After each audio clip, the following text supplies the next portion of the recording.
Y muy buenas tardes a todos. Entonces les quiero presentar entonces ahora la continuación del programa que veníamos discutiendo la clase anterior. Acá tenemos entonces, al finalizar la clase anterior, hicimos entonces toda la motivación de por qué queríamos aprender a conocer de la luz, ¿cierto? Entonces el curso esencialmente tiene un objetivo. El objetivo es que ustedes como estudiantes tengan la respuesta a una pregunta. Y la pregunta que nos queremos responder en este caso es precisamente, ¿qué es la luz? Esa es la pregunta que nos queremos responder. Al finalizar, lo que, lo que queremos lograr como objetivo es precisamente tener una respuesta, que cada uno de ustedes, con el conocimiento que adquieran el curso, pueda decir, la luz es, y complete esa respuesta con el conocimiento que adquirió a lo largo del curso. Para eso, entonces, vamos a desarrollar varios enfoques de cómo se ha estudiado la luz. Esencialmente, vamos a ver un par de concepciones de del desarrollo de la luz. Uno de ellos es en el cual concebimos la luz como una onda. Entonces, esa concepción ondulatoria, esencialmente la vamos a aplicar en dos casos particulares o en dos formas de visualizar el, el tema de la luz. Una de ellas es a través de la teoría de la difracción y la otra a través de la teoría de la interferencia, dos fenómenos que son claramente ondulatorios y en los cuales la luz precisamente nos revela esa naturaleza y nos permite entonces entender claramente por qué podemos decir que la luz es un tipo de onda. La otra formulación que vamos a ver es una concepción geométrica. La concepción geométrica que vamos a estudiar en este caso es la óptica de Gauss. La óptica de Gauss entonces nos va a permitir a nosotros enfocarnos en, en unas temáticas como por ejemplo el trazado de rayos y todos los aspectos geométricos de la luz. Uno pensaría que tal vez la concepción geométrica es una concepción que no es moderna, que está desactualizada. Sin embargo, cuando uno analiza y observa los programas de software más poderosos para el desarrollo y para el diseño de instrumentos ópticos, llámense microscopios de alta resolución, llámense telescopios, llámense binoculares, eh, todos estos instrumentos, por ejemplo, emplean para su diseño todo lo que tiene que ver con esta teoría geométrica de la luz. Entonces es importante que aprendamos esa teoría geométrica, el trazado de rayos, que comprendamos exactamente cómo lo podemos lograr de un punto de vista un poco más profundo, una álgebra matricial que nos permita desarrollar estas concepciones y que nos permita entonces entender cómo los instrumentos se diseñan. Uno de los temas que no comprendemos o que no tenemos en cuenta en este curso es la parte de la teoría cuántica de la óptica. O sea, la óptica cuántica es un tema que no está dentro de los objetivos del curso. Sin embargo, es un tema que es bastante importante y que algunos de ustedes, posiblemente por sus intereses investigativos o por las asignaturas que tomen, posiblemente vayan a ver algo de ello. Recuerden que en cualquier momento simplemente levantan la mano o hacen alguna intervención si tienen algún comentario. O también en algún momento podemos poner a rodar la ruedita y podemos preguntar cuáles son las opiniones de cada uno de ustedes respecto a lo que estamos viendo en el tema. Listo. La idea es que esto no se vuelva una conversación unidireccional, sino que en algunos momentos también haya una retroalimentación de parte de ustedes. Juan, Bien, sí, claro. de pronto no sé si ahorita sea muy importante, pero tal vez después que cuando estás compartiendo las diapositivas, arriba está como cortado. Se está viendo muy cortado. Es arriba, sí, ¿Ya se ve mejor? sí, Juan. Listo, perfecto. Y puede ser simplemente donde tenía ubicado ¿qué? La parte de la pantalla. Bien, hablemos entonces con esa pregunta fundamental de la luz. vamos a determinar entonces cuáles serían los contenidos del curso para cada una de las concepciones que estaríamos determinando. Lo primero que vamos a hablar es de la electrodinámica de Maxwell. Una de las cosas importantes es que para poder entender esa electrodinámica y para poder entender el tema siguiente, que son las ondas electromagnéticas, primero vamos a hacer un repaso de la matemática ondulatoria. Como les decía, es un tema que ustedes posiblemente vieron en su curso de física de oscilaciones, ondas y óptica, pero acá le vamos a dar una repasada para que quedemos todos nivelados con ese mismo tema, ¿cierto? Luego de que veamos la electrodinámica de Maxwell y las ondas electromagnéticas, pasaremos a hablar de las características de la luz que se pueden explicar a partir de ese conocimiento o de esa comprensión de, de su comportamiento electromagnético, en particular lo que tiene que ver con la polarización. Cuando hablamos entonces de polarización de la luz, estaremos hablando esencialmente de la manera como está oscilando el vector de campo eléctrico de esa onda electromagnética. También vamos a ver que los diferentes estados de polarización de la luz se pueden representar por medio de unos parámetros que conocemos como parámetros de Stokes. Entonces, ese es uno de los temas que es importante tener en cuenta en el curso. Y luego vamos a hablar de las leyes de reflexión y refracción y los coeficientes de Fresnel. Esta parte de temas de las leyes de reflexión y refracción, ya ustedes la conocen de la óptica, de su curso de física, oscilaciones, ondas y óptica, pero acá lo vamos a ver desde el punto de vista electromagnético, entender exactamente cómo el fenómeno electromagnético explica ese comportamiento de la luz cuando está en presencia de una interfase. Recuerden que cuando hablamos de una interfase es cuando la luz, cuando cualquier onda viaja de un medio a otro. Esa región que separa los dos medios es la que conocemos como interfase. También vamos a hablar de los coeficientes de Fresnel para luego ingresar y discutir acerca de la difracción. Entonces, esta es la parte o el tema más importante de la luz, entender cómo la luz o la propagación de la luz se puede expresar a partir de la difracción. Para ello vamos entonces a hablar de unos temas que son, por ejemplo, la integral de Kirchhoff-Sommerfeld. Vamos a hablar del principio. Sí, Diego. Juan, qué pena, es que se va mucho la resolución. Espérame, entonces no sé cómo les puedo mejorar la resolución. ¿A todos les está pasando lo mismo? No, Juan, a mí sigue igual. Pues está bien. De pronto, yo creo que el problema es mío, ya se ve mejor.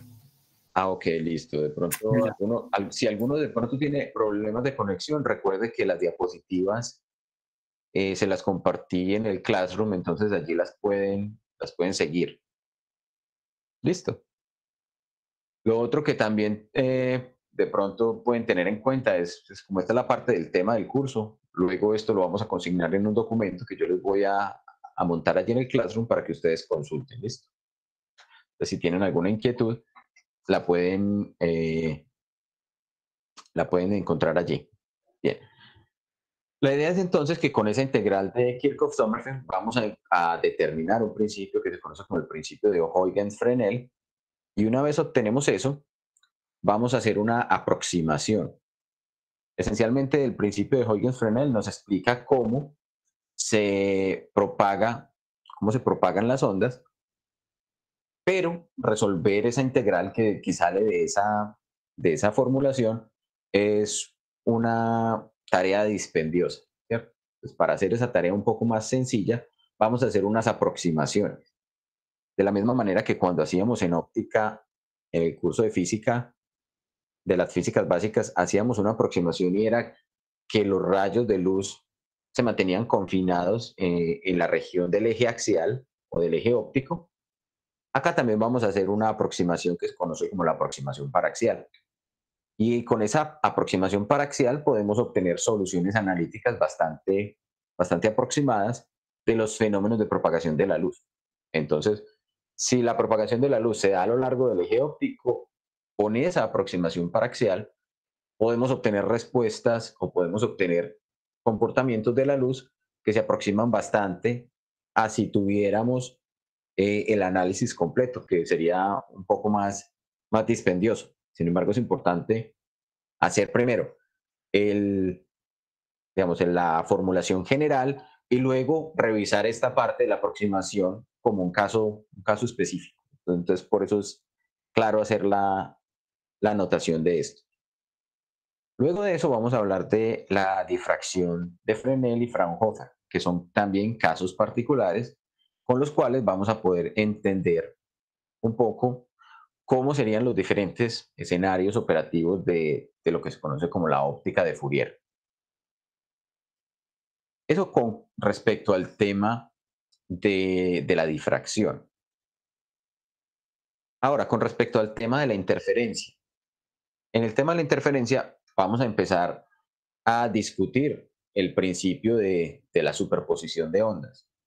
Una vez tenemos ese principio de la superposición de ondas, hablaremos de la coherencia espacial, que es una de las condiciones especiales o de las condiciones primordiales que requiere, que requiere la interferencia, obtener interferencia. Entonces, no siempre que tenemos ondas que están en la misma región del espacio al mismo tiempo, vamos a tener interferencia entre esas ondas.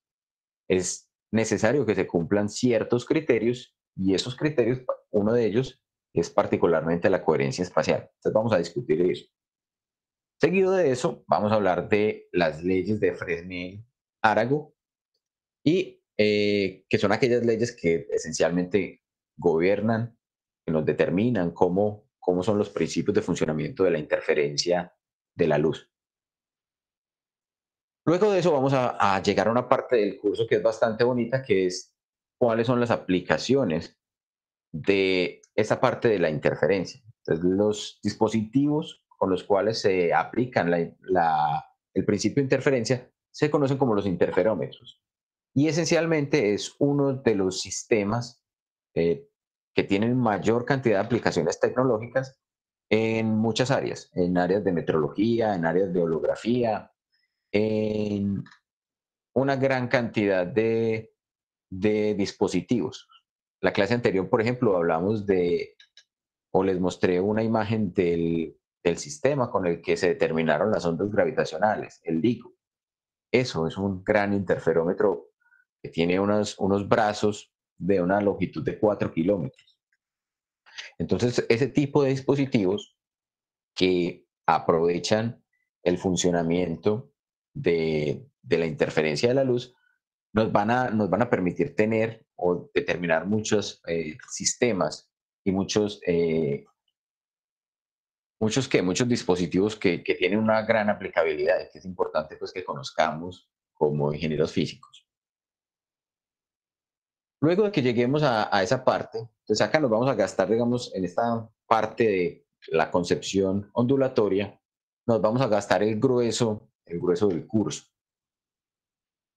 Si uno, por ejemplo, se pusiera a mirar cómo es el desarrollo de la óptica a lo largo de los últimos 20 siglos, se dará cuenta que alrededor del 80% el 80% del tiempo se concebía o se había estudiado la luz desde una concepción puramente geométrica.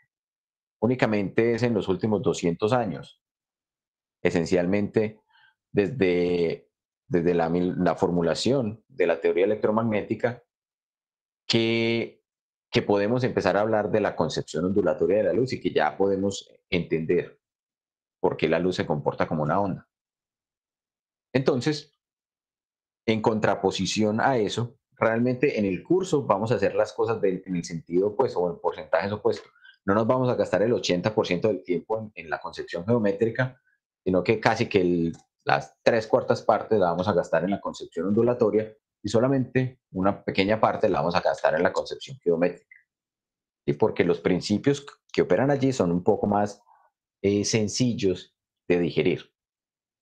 Esa concepción geométrica nos llevará entonces a través de un principio también que se conoce como el principio de Fermat, el cual esencialmente nos permite establecer que la luz se está propagando en rayos, en una trayectoria rectilínea. Entonces miren que esa ya va en contraposición a esa parte de la concepción ondulatoria y por lo tanto, pues veremos entonces cómo podemos aplicar eso. Las leyes que van a acompañar esta concepción geométrica son las leyes de reflexión y refracción, que ahora las vamos a expresar en términos de, de esa matemática, de esa matemática matricial, de una matemática que vamos a ver que es ligeramente diferente a la que hicimos, por ejemplo, cuando vimos el curso de física. En este caso, en este escenario, lo que vamos a ver es esencialmente una óptica que se llama la óptica gaussiana. La óptica gaussiana, como les decía, es una formulación matemática que trata las diferentes interfaces o los diferentes medios por los cuales se propaga la luz por medio de unas matrices. Entonces allí vamos a encontrar unos sistemas que se llaman matrices de tipo A, B, C, D. Simplemente esa es la manera como se conocen. Vamos a hablar de interfaces esféricas como una generalización. Realmente con las interfaces esféricas podemos también analizar el caso de interfaces planas, porque claramente si los radios de curvatura de esas interfaces esféricas tienden al infinito, tendríamos una interfaz plana.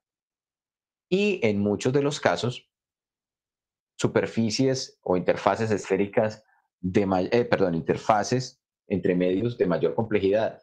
Digamos, por ejemplo, cuando tenemos algún tipo de parábola o algún tipo de hipérbola, algún tipo de geometría diferente, al menos bajo la aproximación paraxial, ¿cierto? Esa aproximación de la que les mencioné por aquí, esa aproximación en la cual decimos que los rayos de luz se propagan muy cerca del eje óptico, se acomoda bastante bien a la situación esférica. Entonces, cuando lleguemos allí, vamos a ver que muchos de los problemas, si no requieren que conozcamos todo el campo óptico, sino simplemente la parte central, los podemos resolver fácilmente con este tipo de matemática. Y también, finalizando, digamos, esta parte del curso, hablaremos de algunos sistemas ópticos. ¿Cuál es mi objetivo adicional? Eso es como una de las cosas que me gustaría poder introducir también en el curso, y es la parte de la introducción a las guías de onda. Como ustedes de pronto conocen, mis intereses investigativos están en el área de las fibras ópticas. Las fibras ópticas son unas guías de onda, unas guías de luz que tienen una cierta geometría. En el caso de la fibra óptica tradicional, es una geometría cilíndrica. Entonces, para poder entender cómo funciona una fibra óptica, uno debe entender primero cómo funciona una guía de onda. Y las guías de onda, por ejemplo, las más sencillas son de unas geometrías rectangulares. Entonces, si entendemos cómo funciona una guía de onda rectangular, hacer el paso y entender cómo funciona una guía de onda cilíndrica es simplemente cambiar los sistemas de coordenadas y utilizar una matemática de pronto un poco más elaborada, pero es algo que está dentro de nuestro alcance, ¿cierto? Para este nivel ustedes ya pueden estar preparados para entenderlo. Entonces, si nos alcanza el tiempo, veremos una introducción también a esta parte de las guías de onda. Muy bien. ¿Algún comentario o inquietud? De pronto alguien tiene algún otro interés particular con respecto a la temática del curso. De pronto tenía alguna expectativa que podamos discutir.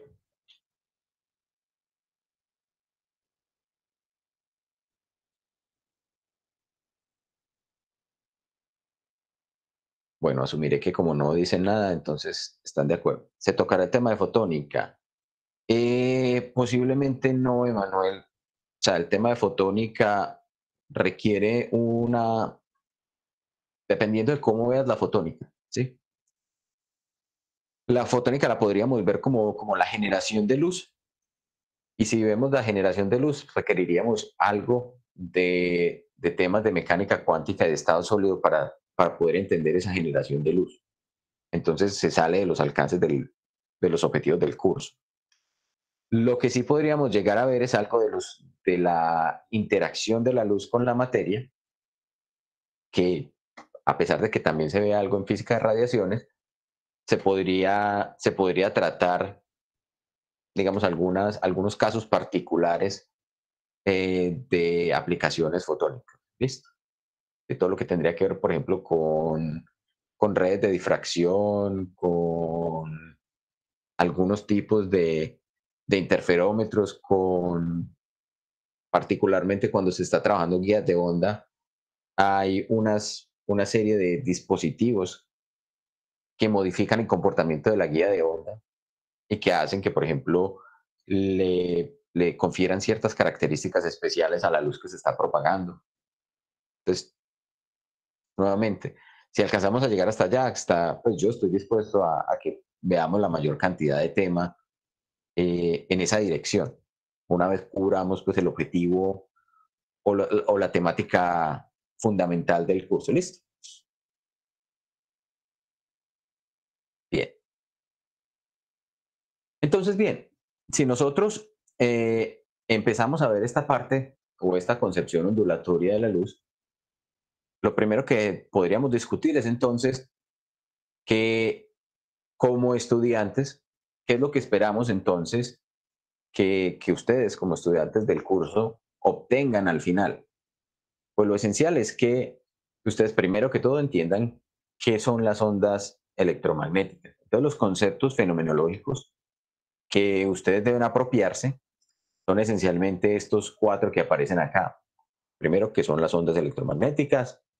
Segundo, cómo es la polarización de la luz y cómo se puede expresar en términos de parámetros de Stokes. Tercero es cómo entender las interfaces a partir de lo que conocemos como coeficientes de Fresnel. Y por último, en qué consiste la coherencia espacial de la luz. Para lograr esto, entonces hay que entender o hay que aplicar una serie de principios y leyes que son los que nos permiten explicar estos 4 conceptos fenomenológicos.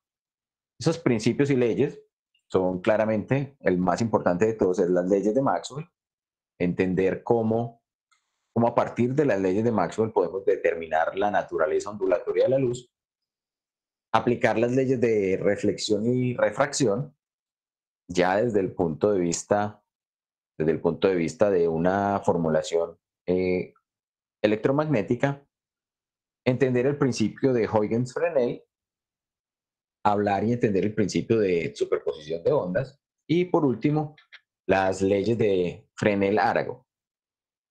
Entonces, para lograr esto vamos a tener una serie de herramientas matemáticas.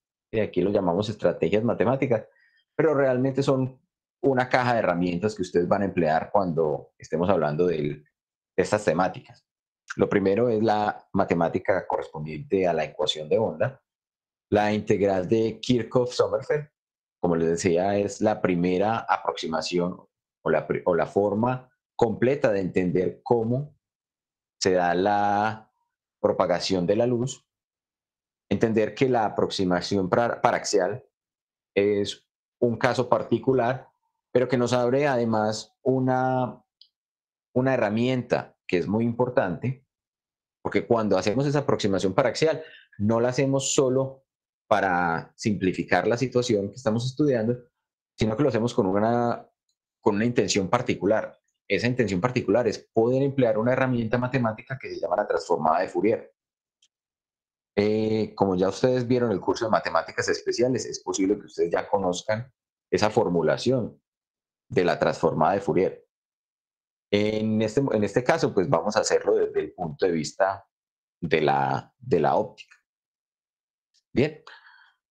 Y luego la operación que tiene que ver con la ley general de la interferencia. Entonces serían las 4 estrategias o 4 herramientas matemáticas que ustedes deben apropiar con el fin de poder entender estos 4 conceptos fenomenológicos que tenemos acá. ¿Sí? Entonces, a la respuesta de qué es la luz, ustedes van a ser capaces de explicar qué es la luz desde una concepción ondulatoria, basándose en estos principios que ustedes tienen aquí, en estos conceptos fenomenológicos. Los instrumentos que van a estar asociados a esta parte o esta componente ondulatoria de la luz, pues tienen que ver esencialmente con todos los fundamentos de la óptica de Fourier, que tiene una gran aplicabilidad en una serie de aplicaciones tecnológicas. Una de las más importantes es, por ejemplo, la holografía digital, que si ustedes de pronto conocen, en el grupo de óptica que tenemos en la sede, hay una muy fuerte componente de investigación en cuanto a los temas de holografía digital, de microscopía holográfica digital y de todas las aplicaciones que tienen que ver con el encriptamiento de información por medio de hologramas digitales. Entonces, vamos a aprender un poco de cómo se puede aplicar esta tecnología para desarrollar aplicaciones tecnológicas. Obviamente no vamos a llegar al detalle de la óptica de Fourier, eh, digamos, todas las minucias de la óptica de Fourier, porque eso también tiene que ver con un curso más avanzado o con un curso que ustedes pueden tomar como optativo, que es el curso precisamente de óptica de Fourier, en el cual pueden emplear este tipo de matemática para resolver problemas de esta clase, ¿sí? También vamos a aprender de elementos difractivos, uno de ellos muy importante que se llaman las máscaras, máscaras de fase principalmente. En algunos casos también podríamos tener máscaras de amplitud, pero principalmente tendremos máscaras de fase, ¿listo? Ya luego cuando lleguemos a esa temática, pues discutiremos qué es cada uno de esta terminología que estamos empleando aquí. Y por último, hablaremos de los interferómetros. Como les decía, esta parte de los interferómetros es una de las que más aplicaciones tecnológicas van ustedes a encontrar. Esa es la primera concepción. La segunda concepción es la descripción, Juan Pablo. Juan, ¿qué tiene de especial la óptica de Fourier? Pues a diferencia de toda la óptica que vamos a manejar en este curso, como para que se tenga que hacer un curso aparte para la óptica de Fourier. Son las herramientas y las aplicaciones que te permiten emplear, digamos, de alguna manera, algoritmos que optimizan la solución de la propagación de la luz a través de la formulación de la óptica de Fourier.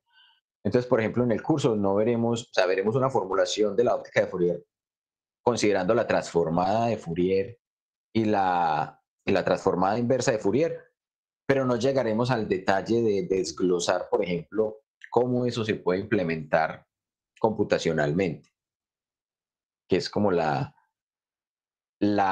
fortaleza tecnológica que tiene ese tipo de formulación matemática, ¿sí? Aquí veremos los conceptos, pero no la implementación computacional. En el curso de óptica de Fourier sí hacen esa implementación computacional y se muestra, por ejemplo, cómo con el uso de las transformadas rápidas de Fourier se puede hacer recuperación de la información que está almacenada en un holograma digital de una manera más rápida, optimizando, por ejemplo, los tiempos de cálculo, ¿sí?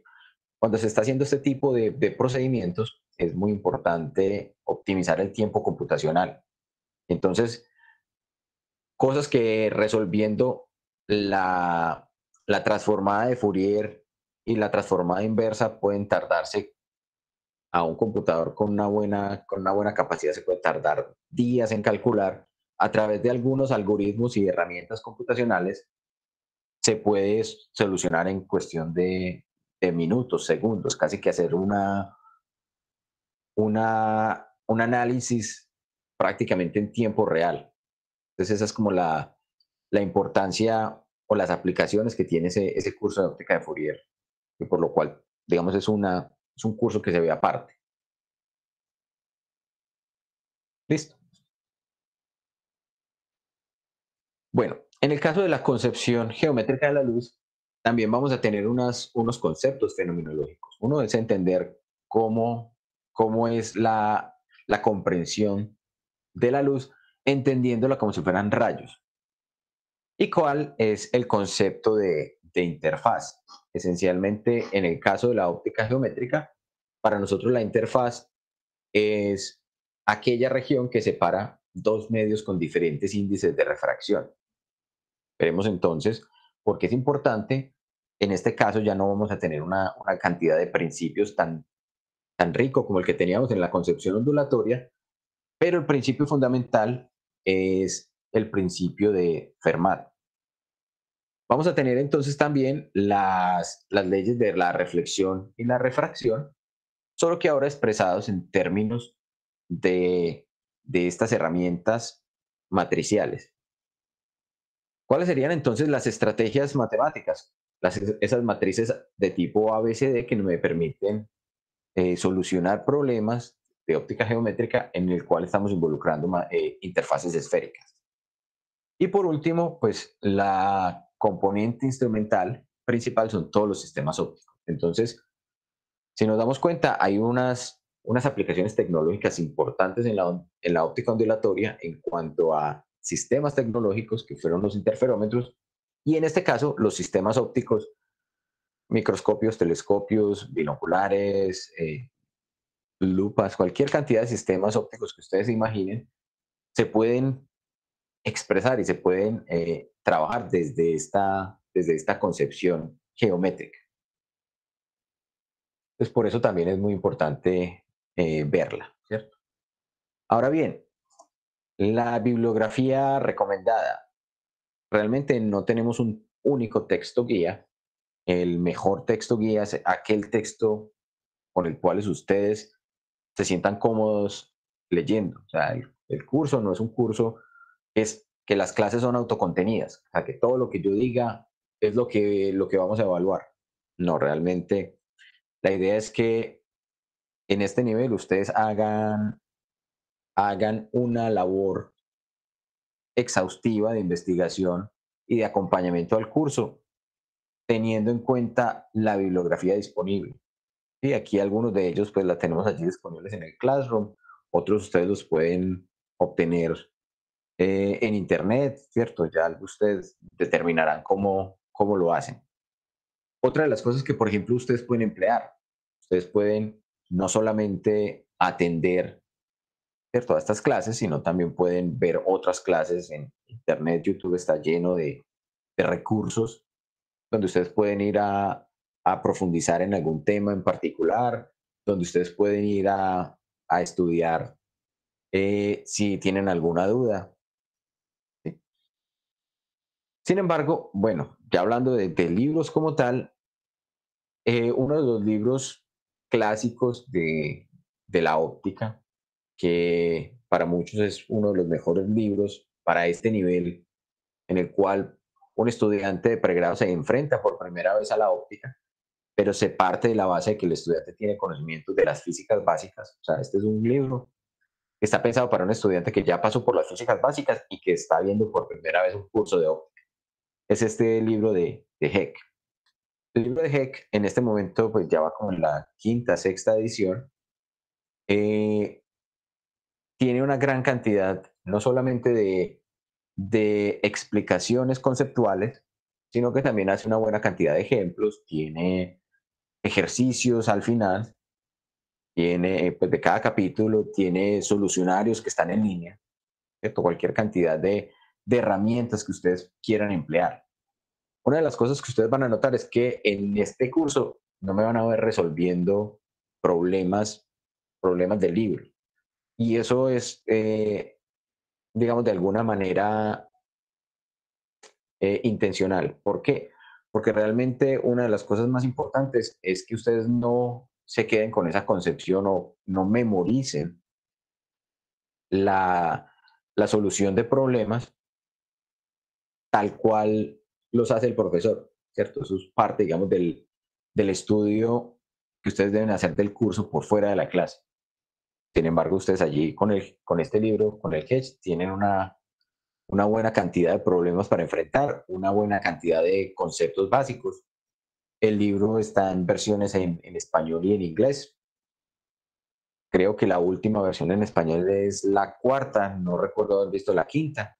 Sin embargo, la quinta edición, que está en inglés, que tenemos allí en el Classroom, tiene la ventaja de que al final están una serie de aplicaciones tecnológicas recientes. O sea, una de las cosas que tiene Hedge es que este señor pues todavía le, le hace, pues o la editorial se encarga de que cada nueva versión pues tenga avances y que no se quede pues en simplemente la parte de la óptica de hace 50 años. Es un muy buen libro. Otro de los libros que también es recomendado es el libro de Jenkins and White, de Fundamentals of Optics. También es un libro que, siendo un poco más clásico, no es un libro que está actualizado frecuentemente, es unas versiones, unas ediciones de hace alrededor de 30 años, creo, pero también tiene una buena cantidad de ejercicios, unas explicaciones conceptuales adecuadas. Entonces también es un libro que podrían ustedes estar interesados en revisar. Está el libro de Kleine y Furtak, libro de óptica, también de los libros clásicos más empleados en universidades norteamericanas. Eh, es un libro cuya última edición es como de 1986, entonces allí no vamos a encontrar una gran cantidad de aplicaciones modernas, pero los fundamentos de la óptica clásica sí la vamos a encontrar. Entonces también es un libro de de muy buen uso. De hecho, si alguno lo consigue, me lo puede facilitar porque lo mejor que pude hacer fue tomarle unas cuantas páginas escaneadas al libro físico que está en la biblioteca en la universidad. Entonces, este, por ejemplo, no tengo acceso completo al libro, pero tengo conocimiento de que es un muy buen texto para seguir el curso también. Tenemos este otro libro, este es uno de los libros clásicos de principios de óptica, Principles of Optics, de Max Born y Emil Wolf. Es uno de los libros que tiene alrededor de 60, si no 70 años explicando la óptica. Este no es un libro introductorio, es un libro que parte de que el estudiante o quien lo está investigando es alguien que ya tiene conocimientos de la óptica y hace una formulación matemática mucho más avanzada. Tal vez algunos de ustedes tienen ya un nivel matemático lo suficientemente elevado o unos intereses en, en temas matemáticos mucho más complejos, es muy riguroso y digamos que es de esos libros donde no le van desarrollando al lector la metodología de solución de los problemas paso a paso, sino que es de ese tipo de libros donde dice, como se sabe, la solución de esto es, o claramente se observa que la solución a este problema es tal. Y para muchos de nosotros puede ser un poco más arduo de enfrentarse a ese tipo de libros. Me incluyo en ese grupo de personas que considera que enfrentarse a ese tipo de libros es mucho más dispendioso y requiere un conocimiento mucho más profundo. ¿Listo? Sin embargo, es un libro que les recomiendo también para que lo tengan en la mira en caso de que sus intereses estén en el área de la óptica. Ahora bien, ¿alguna inquietud con respecto a los libros, con respecto a la bibliografía? Hay muchos más libros que se pueden encontrar en óptica, ¿cierto? Como les decía, estos no son los únicos libros que pueden ustedes consultar. Ustedes pueden consultar cualquier libro de óptica de pregrado con un buen nivel, listo, con una buena, digamos, profundidad y con el cual ustedes se sientan cómodos leyendo. Hablemos ahora de la evaluación. Ya para finalizar esta parte de esta presentación y que empecemos entonces con con el tema como tal del curso. Entonces, bueno, antes de hablar de la evaluación, también allí en el Classroom tenemos un acceso a un simulador. Ese simulador tiene una serie posibles escenarios donde podemos simular situaciones ópticas, obviamente no al nivel que se podría lograr, digamos, en un laboratorio, digamos, no nos va a dar la experiencia que nos daría, por ejemplo, tocar físicamente cada uno de los instrumentos y cada uno de los componentes ópticos que forman un sistema, pero digamos que es una buena aproximación para estas condiciones virtuales y nos permiten una cosa que de pronto en el laboratorio no es fácil, y es observar, por ejemplo, cuál es el efecto de modificar alguno de los parámetros de un sistema óptico, sistemas tanto ondulatorios como geométricos, y cuál es la respuesta, tener inmediatamente la respuesta del cambio de ese parámetro y mirar cómo eso nos va a afectar lo que vamos a obtener. Entonces también les recomiendo que descarguen ese simulador, lo instalen. Es un simulador que está en Java. Entonces ustedes lo instalan en sus computadores y lo corren desde allí. Bien. Ahora hablemos de la evaluación. Como ustedes saben, pues en estas condiciones de virtualidad, las características de la evaluación tienen que cambiar. Realmente, en un curso de óptica tradicional, lo que se hace es evaluar directamente por medio de exámenes escritos, donde ustedes tienen o los estudiantes tienen un par de horas para resolver el problema o los problemas que estén allí planteados. Y obviamente previo a eso tuvieron que haber hecho una investigación o un estudio para poderse presentar o para poder presentar ese examen. Por lo general no tienen herramientas de consulta durante ese examen. Entonces, digamos que esas condiciones pues no se pueden replicar bajo estas condiciones de este curso remoto, ¿sí? Entonces, ¿cuáles serían las características que deba tener la evaluación? Una es precisamente que sea idónea para este tipo de aprendizaje virtual. Otra, que nos permita de manera exhaustiva evaluar el contenido de la asignatura. Es decir, que no se nos queden temas por fuera de la evaluación. La tercera característica que debe tener es que sea eficaz para medir las expectativas de aprendizaje. Recuerden que esas expectativas de aprendizaje son precisamente esa respuesta a la pregunta fundamental de qué es la luz y la manera como ustedes la responden, considerando esas dos formulaciones, la concepción ondulatoria y la concepción geométrica. Entonces, esencialmente, si nos devolvemos un par de diapositivas, vamos a encontrar qué es lo que a mí como docente del curso me interesa determinar que ustedes aprendieron en el curso, ¿cierto? Que ustedes interiorizaron ese conocimiento. Y por último, pues debe ser efectivo para mostrar cuáles son las fortalezas y las debilidades de cada uno a lo largo de la temática del curso. Aquí realmente pues vamos a hacer algo que es posible que sea muy diferente a los cursos que ustedes ya vieron. Algunos de ustedes de pronto ya estuvieron en el curso el semestre anterior con el profesor Román. Algunos ya han visto cursos con el profesor Román, por ejemplo, el curso de física moderna, tal vez lo tomaron con él.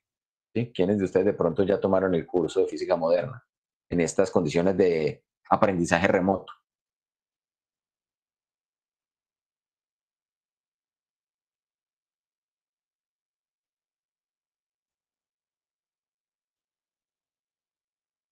A mí me tocó, Juan, ver física moderna virtual con Román.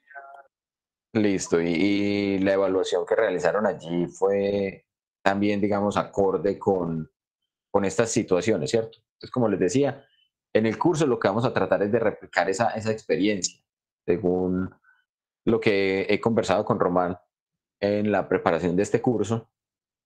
Me dijo que la experiencia había sido muy positiva en la forma y la madurez como muchos de ustedes habían afrontado la forma de evaluar, que obviamente necesitamos que esa evaluación, digamos que ya no tenga esas componentes de pensar que es que alguno de ustedes va a hacer fraude o va a pedirle a un compañero que sea quien presente el examen por ustedes, cosa que hemos tenido muy frecuentemente en los cursos de la escuela de matemáticas, en los cursos de las físicas básicas, incluso en algunos casos uno no se explica como estudiantes que en el primer examen sacan un 1,5, en el segundo sacaron un 1,8, se aparecen en el tercer examen y se sacan un 5 y ganan la materia. Eso, para mí, eso no tiene lógica, ¿cierto? Es posible, podrá existir el caso, pero digamos que ese tipo de tendencias o ese tipo de situaciones no son situaciones comunes. Entonces, yo me quiero evitar realmente esa molestia. Ah, sí, señor. Ese libro que está por allí está en alemán. ¿Alguno de ustedes puede tener alguna facilidad para el alemán? Google Translate es muy bueno para copiar y pegar de un idioma al otro. No, Juan, pero para idioma que no sea inglés es horrible. Nada más en estos días yo escribí una frase para traducirla y se la mandé a un amigo que sabe alemán y me dijo que eso estaba, pues, no significaba lo que yo quería decir. Pues para cosas que no sea inglés, como que no. Ah, bueno. Entonces, bueno, podríamos buscar entonces otra forma de encontrar el texto. Bien, entonces como les decía, considerando eso, vemos que algunas de las posibles realizaciones que he considerado entonces es precisamente entre 3 y 4 ejercicios evaluativos. Me inclino más por 3 que por 4, que muestren que haya un trabajo individual y colectivo. Es decir, no todas las evaluaciones serán de tipo individual y no todas serán de tipo colectivo. El grupo, pues afortunadamente, es un grupo pequeño y permite de alguna manera hacer una división en grupos de trabajo adecuados. Esa discusión también que se genera en los grupos de trabajo me parece que es bastante enriquecedora. Ustedes lo saben, pues la mayoría, porque ya vieron el curso de taller conmigo y saben que yo valoro mucho el trabajo en equipo. Santiago, ¿ibas a decir algo? O se Juan, te la qué pena, ¿me podrías repetir esa última parte? Sí, que me puedes repetir por favor la última parte que sí no te escuché bien. ¿Desde dónde? ¿Desde la realización? Sí, desde ahí. Ah, ok. La idea es que el número de evaluaciones o de actividades evaluativas que realizaríamos sería entre 3 y 4, y que me inclino más por 3 que por 4, o sea, que hagamos 3. También que tengamos un trabajo de forma individual y un trabajo colectivo, es decir, que no todas sean individuales, que no todas sean colectivas, pero en este tipo de cursos al nivel que estamos, creo que podemos hacer una, un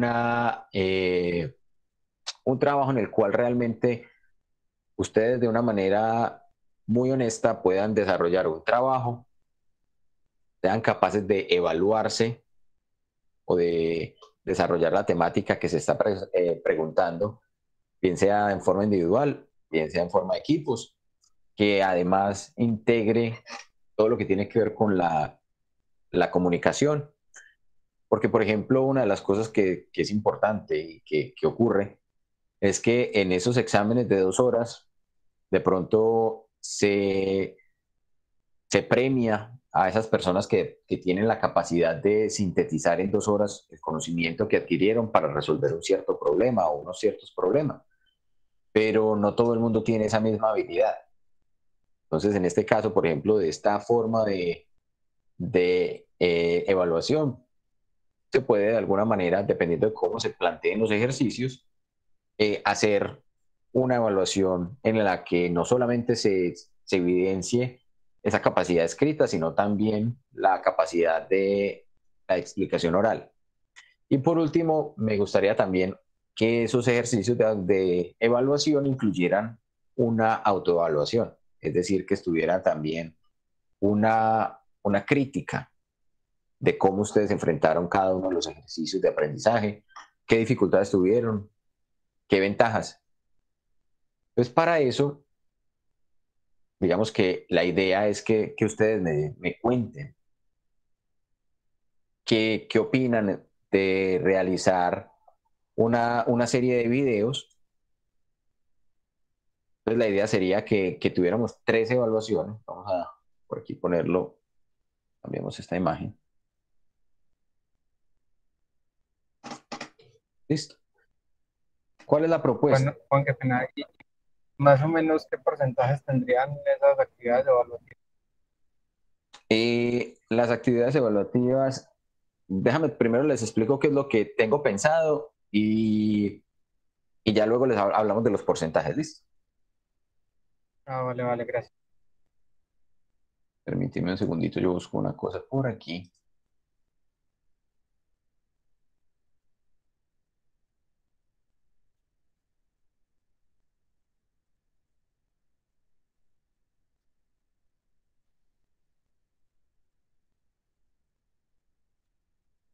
Bien, entonces, ¿cuál es la idea? La idea es que hagamos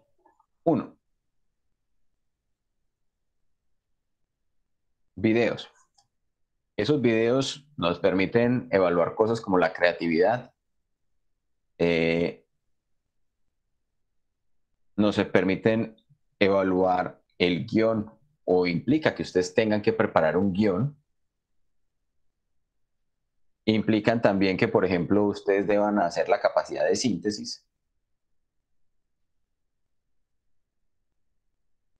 Es decir, sintetizar una cierta cantidad de información en el tiempo que va a tener el video. El video pues, no puede ser un video de una extensión prolongada, sino que ustedes deben sintetizar la respuesta. Pueden emplear herramientas como por ejemplo animaciones, pueden emplear herramientas como escritura de ecuaciones, pueden emplear música de fondo, ¿cierto? Implica que, por ejemplo, ustedes tengan que pensar en cómo van a posicionar, por ejemplo, cómo van a resolver un problema y más que ello, cómo lo van a explicar la solución a los problemas, que es muy importante. Si ustedes quieren que les sea honestos, una de las mejores formas de aprender una cierta temática es preparar esa temática para explicársela a alguien más. Eso es como un cliché, ¿cierto? Suena muy así es. Si usted quiere aprender algo, enséñeselo a alguien. Sí, realmente funciona. Como ustedes tal vez saben, mi vinculación principal con la escuela de física estaba en los cursos de taller 1, taller 2, pero con estas condiciones de enseñanza remota, pues esos cursos dejaron de programarse y yo debí preparar el curso de física, electricidad y magnetismo que jamás nunca había dictado. Y creo que la mejor manera de decir, realmente solidifiqué mis conocimientos en física, electricidad y magnetismo, fueron precisamente preparando la manera de enseñar el tema de física, electricidad y magnetismo. O sea, preparando las clases para enseñar física, electricidad y magnetismo. Lo mismo con óptica. Yo en mi formación de ingeniero mecánico nunca vi un curso formal de óptica, vi el curso de física, oscilaciones, ondas y óptica. En la maestría vi un curso de electrodinámica y unos cursos de óptica, pero para guías de onda, es decir, cursos de fibras ópticas, pero nunca vi un curso de óptica como tal. Entonces también la manera de afianzar esos conocimientos que tengo de la óptica son precisamente junto a ustedes aprendiendo cómo explicarles esta temática de la óptica. Entonces, es muy importante también, y ustedes van a darse cuenta que realmente es un aprendizaje diferente el que se logra cuando uno aprende para sentarse a presentar un examen, a cuando uno aprende con exactamente el método de estudio de Feynman. Eso exactamente que estás diciendo, Gustavo, eso es precisamente lo que ocurre en esta situación. Usted aprende a explicarle a alguien un tema, realmente está adquiriendo un conocimiento mucho más sólido, mucho más fuerte y que es mucho más permanente. Esa es la idea, que utilicemos esos videos como esa estrategia de evaluación que nos permita visualizar eso. Una de las características que va a tener los videos es que ustedes deben aparecer en cámara. ¿Cómo así que aparecer en cámara? Aparecer en cámara de la misma forma que estoy apareciendo yo acá. O sea, simplemente una parte de la pantalla del video que ustedes están grabando debe mostrarlos a ustedes en el momento en que están haciendo la explicación. Listo. Eso permite ver un montón de cosas. Permite ver, por ejemplo, la actitud, la aptitud, la preparación que le pusieron a preparar el guión. De alguna manera muestra qué tanto dominio y qué tanto conocimiento pueden tener ustedes de cierto tema. ¿Listo? Entonces, esa es el primer tipo de forma de evaluación. Otro tipo de forma de evaluación que he considerado es exámenes escritos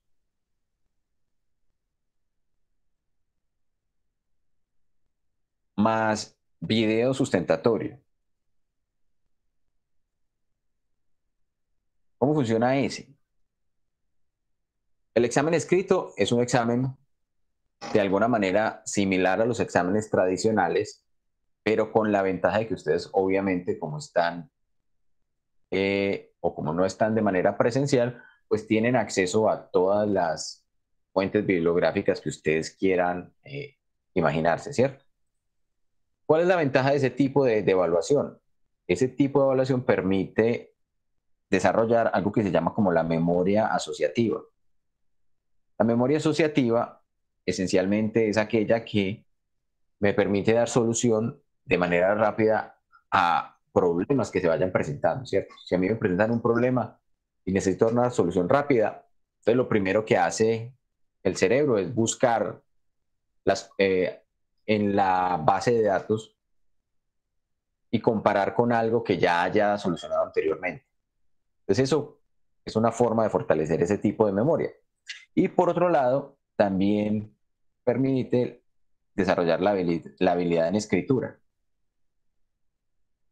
Entonces esa habilidad en escritura también es importante desarrollarlo. Junto con esto, entonces esta segunda parte del video explicatorio es, ustedes hacen el examen en un par de horas, ¿cierto? Se les plantean una serie de problemas, ustedes los resuelven, ustedes los envían por medio del correo y luego aparecen en un video corto explicando ese problema. Es esencialmente está explicando con la hoja que ustedes que emplearon para mandarla, explicando cómo resolvieron ese problema.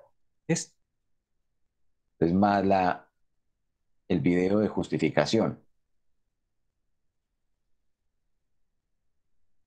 Entonces, para ese video de justificación, pues también deben aparecer en cámara y también, pero ya allí no es necesario, por ejemplo, hacer toda esta serie de pasos de los otros videos, de los videos de creatividad, de guión y síntesis. Entonces, lo que yo estaba pensando es algo así como hacer 3 evaluaciones. La primera, que sea de las ondas electromagnéticas,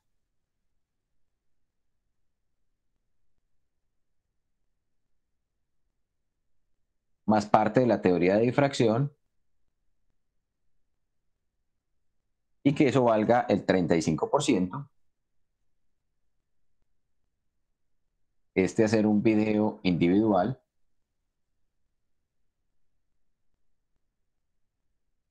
Para el segundo, lo que nos quede faltando de difracción más interferencia, esto valdría otro 35%.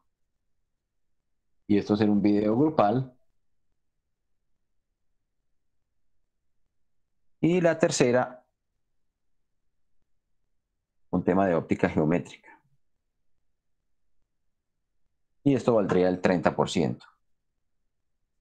Y esto sería un examen escrito, individual.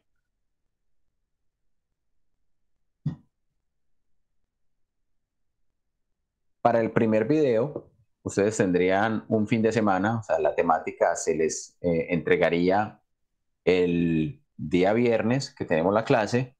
Ustedes tienen hasta el día lunes siguiente para enviar el video. O sea, tienen ese fin de semana para desarrollar la temática del examen. Para el segundo, vamos a ponerlo por aquí para que nos quede por escrito. Bueno, aunque el video también.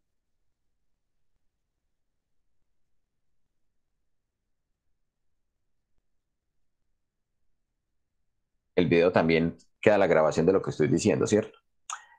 Para el segundo, que es un video grupal, esos grupos los escojo yo de manera aleatoria. O sea, así mismo como cogimos la ruedita de nombres y los puedo preguntar aleatoriamente a lo largo de la clase, también haríamos un sorteo aleatorio para determinar los equipos de trabajo. Esos equipos pueden ser de 2 o 3 personas. Allí pensaré si lo hacemos de 2 o de 3.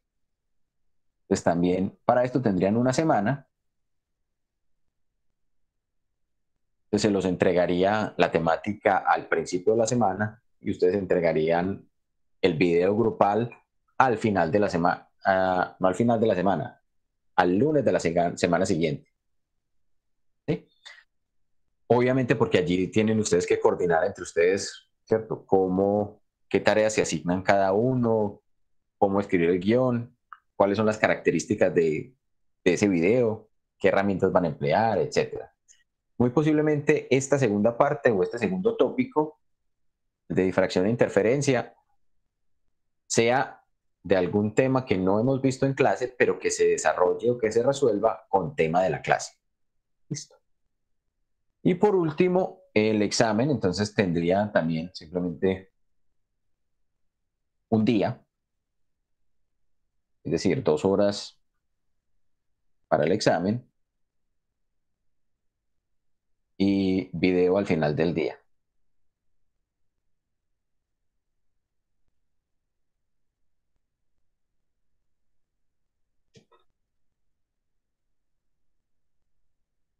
¿Alguna inquietud con respecto a eso? En la primera opción era todos videos individuales. No, no es la primera opción. La primera opción, o sea, esta es la configuración digamos, de la manera de hacer los videos. O sea, ¿por qué hacemos videos y por qué hacemos exámenes escritos? Esa es la explicación más bien. Pero esta es la propuesta de evaluación. Esencialmente, hacer 2 videos, uno individual, uno grupal y hacer un examen.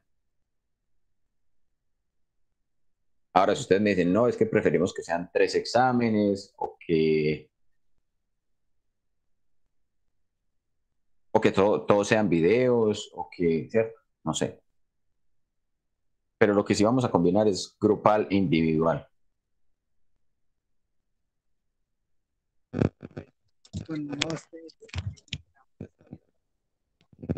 No te estoy oyendo, estaba muy... Ya, qué pena, se me había caído el audífono.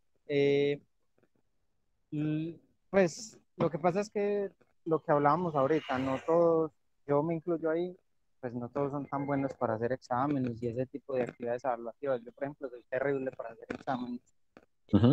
No sé si de pronto pues haya la posibilidad no de un taller, sino como de, bueno, mentira, sí, es que se llama talleres, algo así parecido, no sé, de pronto pues como tratar de incluirlo ahí en esa primera propuesta pues que nos pusiste o algo así, digo yo, no sé qué opinan los compañeros.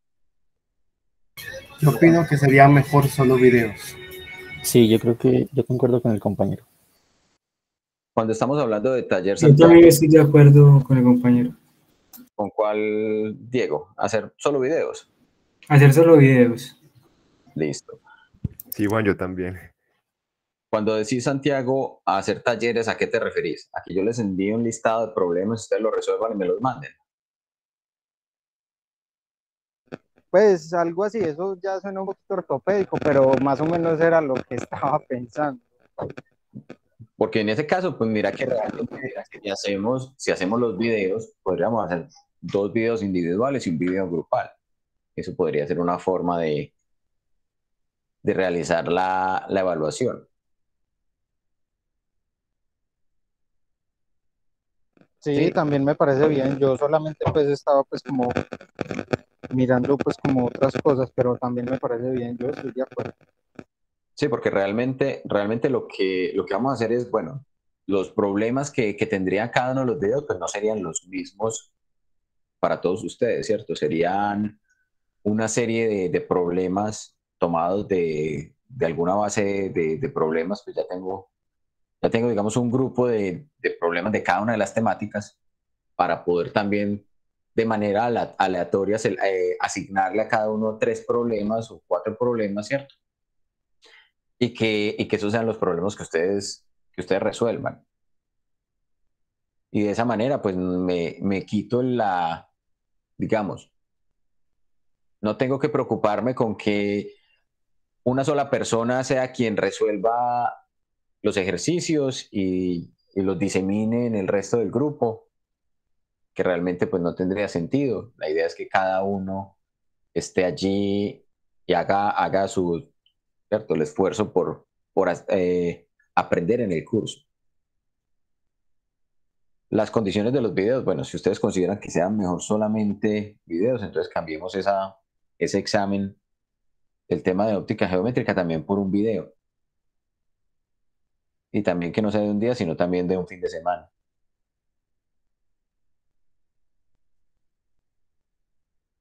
Entonces, un fin de semana y también video individual.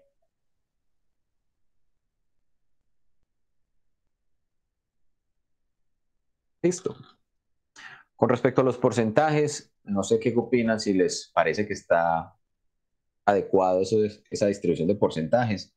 Lo tengo así, considerando pues lo que les mencioné respecto a la cantidad de temas que vamos a ver en el curso, ¿cierto? Fundamentalmente va a estar centrado en la parte ondulatoria y un poco menos enfocado en la parte geométrica, aunque la vamos a ver, pero no va a ser la parte gruesa del curso. Juan, los 2 exámenes son antes de salir de vacaciones.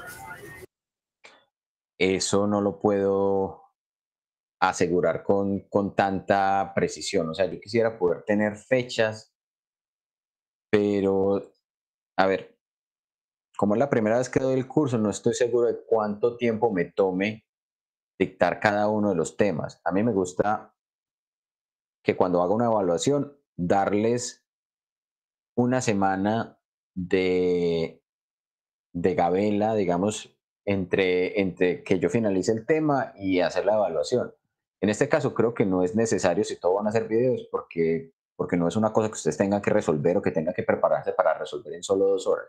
Entonces podríamos tener un poquito menos de tiempo. Digamos que si terminamos el tema el miércoles, ese viernes les puedo estar asignando el video o algo así. ¿Sí me hago entender?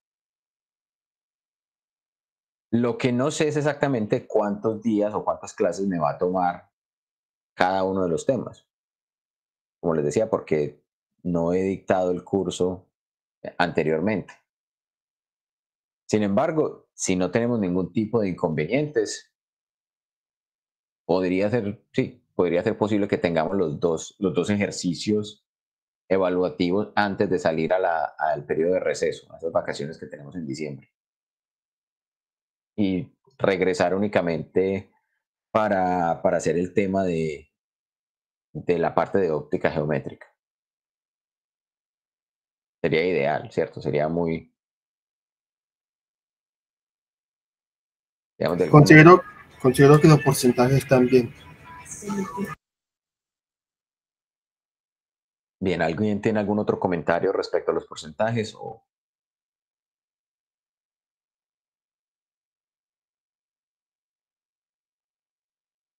Muy bien, entonces voy a consignar esos elementos en un documento que les montaré entonces al Classroom a lo largo de la semana para que ustedes entonces revisen y ya quede consolidada pues como la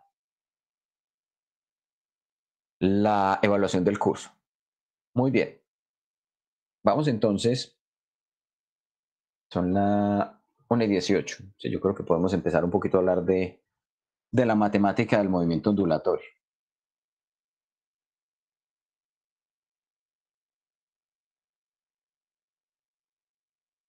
Bien.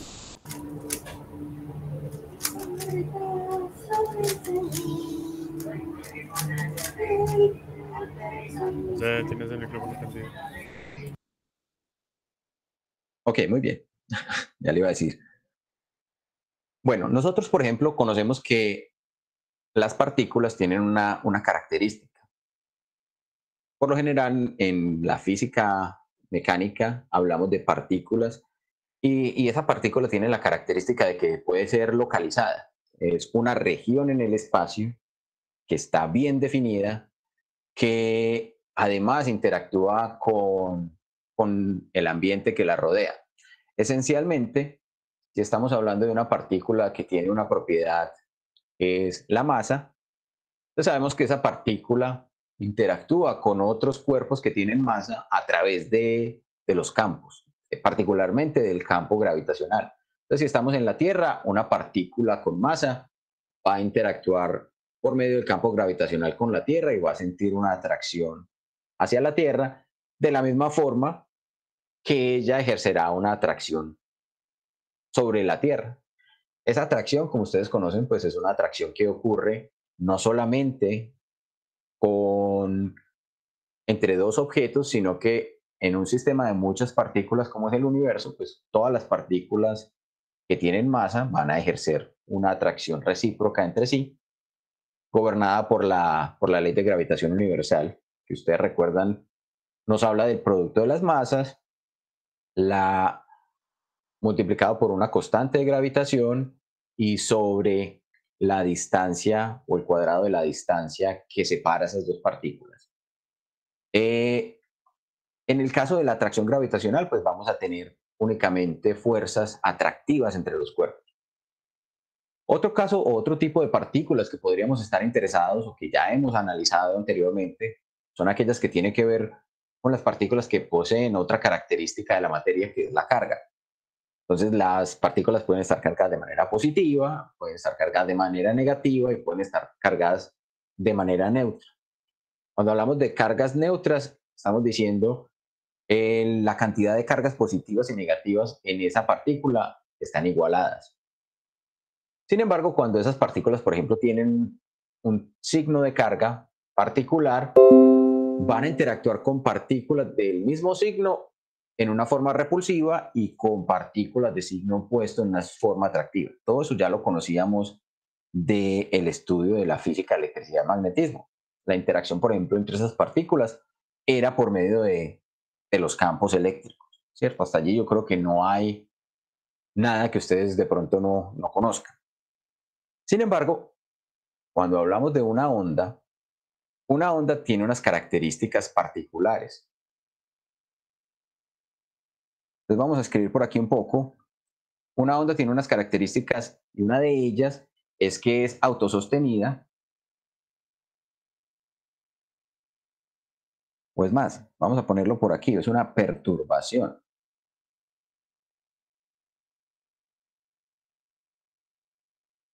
Una perturbación autosostenida de un cierto medio, en el cual el transporte que está realizando es un transporte en el espacio de energía y momento.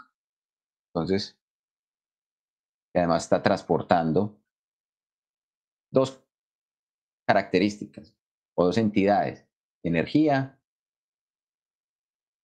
y momento, o momentum, cantidad de movimiento. Listo. Cuando tenemos ese tipo de ondas, estamos hablando de una onda en particular, estamos hablando de ondas viajeras o ondas o perturbaciones viajeras. Sin embargo, vamos a hablar entonces de que una de las maneras como podemos considerar esas perturbaciones es aplicar o simplificarlo a partir de ondas unidimensionales. Vamos a partir primero de la concepción de que solamente tenemos una variable espacial, que es la distancia a lo largo de la cual se está dando esa propagación. Es decir, si nosotros acá consideráramos un eje coordenado, en esa dirección o en esta distancia particular donde vamos a tener esa perturbación viajando. Permítanme por acá, voy a abrir una animación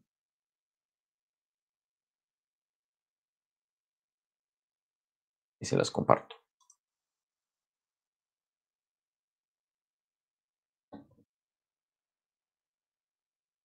Por ejemplo, allí tenemos un medio, en este caso el medio está compuesto de todas estas partículas verdes. Podemos asimilar ese medio como si fuera, por ejemplo, una cadena, los eslabones de una cadena, y en ese medio vamos a introducir una perturbación. Observen que en particular ese eslabón que está pintado en rojo va a sufrir un cierto desplazamiento, igual que todos los eslabones de los cuales está hecha esa cadena.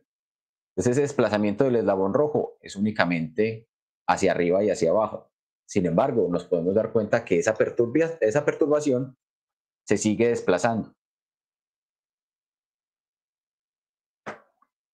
Entonces, eso es simplemente una analogía mecánica. Entonces acá tenemos básicamente que en un tiempo cero, todas esas partículas o todos esos elementos que formaban mi medio estaban en una posición de reposo, pero cuando el tiempo se hacía mayor que cero, esos mismos elementos pues iban a tener una característica y era que se iban a poder desplazar. Entonces, de alguna manera, por ejemplo, en algún momento, esas partículas iban a mostrar o iban a desplazarse de tal forma que la energía que le imprimí en esta zona de aquí iba a desplazarse a lo largo del espacio. Entonces, como no estamos moviendo la materia, no la estamos moviendo en la dirección de la propagación, esta sería la dirección de propagación, entonces vamos a tener una ventaja, y es que esencialmente esa propagación de energía puede viajar a muy alta velocidad. Eso es una de las características que tienen entonces las ondas. Si nosotros consideramos una perturbación, vamos a considerar aquí, por ejemplo, matemáticamente una perturbación que tenga esta forma. Vamos a decir que puede tener una geometría, ¿sí? Consideremos, por ejemplo, esa forma de la perturbación y vamos a decir que esto está pegado a un sistema de coordenadas en particular. Digamos que ese sistema de coordenadas es un sistema cuyo origen es este sistema O', que por acá vamos a tener una coordenada o un eje horizontal, y esto va a ser entonces simplemente Y'. ¿Qué es lo que tenemos allí entonces? A esa perturbación la podemos simplemente llamar Y' y darle un nombre. Vamos a llamarla, por ejemplo, psi de X'. ¿Qué es importante considerar? No cualquier función, no cualquier forma funcional vamos a poderla considerar o la vamos a poder llamar onda. Tiene que cumplir unas ciertas condiciones y ya vamos a ver enseguida en qué casos, por ejemplo, alguna función, dependiendo de su forma funcional, no la podemos considerar onda como tal. Vamos a decir entonces que este sistema de coordenadas O', X', Y', es un sistema de coordenadas viajero. Es un sistema de coordenadas móvil. Sí. ¿Qué quiere decir que ese sistema es móvil? Pues esencialmente que si yo puedo poner aquí, miren que en la misma posición, voy a poner aquí otro sistema de coordenadas, X, Y, O. ¿Con qué característica? Este sistema O, X, Y es un sistema de coordenadas fijo.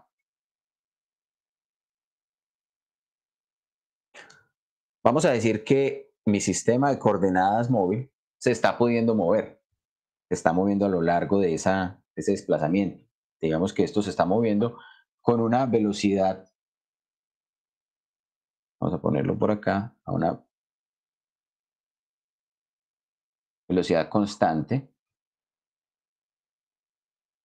B. Entonces, esencialmente, ¿qué es lo que estamos diciendo? Estamos diciendo que podemos, por ejemplo, partir de la situación inicial, de esta posición, y que como el sistema de coordenadas móvil se puede desplazar con respecto al sistema de coordenadas fijo, entonces esa perturbación se está pudiendo mover. ¿Listo? Digamos que va a llegar por aquí en un cierto tiempo particular. Entonces vamos a decir, esto era la condición que teníamos en el tiempo inicial 0 y esto es el tiempo en un tiempo t determinado. ¿Con qué características? Pues habíamos dicho que esencialmente esto se está moviendo con velocidad v. Entonces, si eso está determinado a partir de, o si la velocidad de desplazamiento es constante, miren que yo puedo referenciar cualquier punto que esté en esa perturbación, un punto por aquí, por ejemplo, también este punto, este, ¿sí? A ese punto P, yo lo puedo referenciar a partir de un vector posición con respecto a cualquiera de los dos sistemas de coordenadas. ¿Cuáles serían los dos sistemas de coordenadas? Pues uno, el sistema que se movió. Este fue mi vector de posición.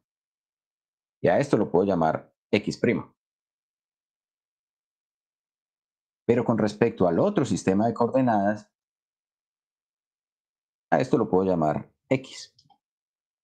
También un vector posición. Simplemente el vector que me está determinando la posición de esa partícula o de ese punto P en la perturbación después de que se movió un cierto tiempo.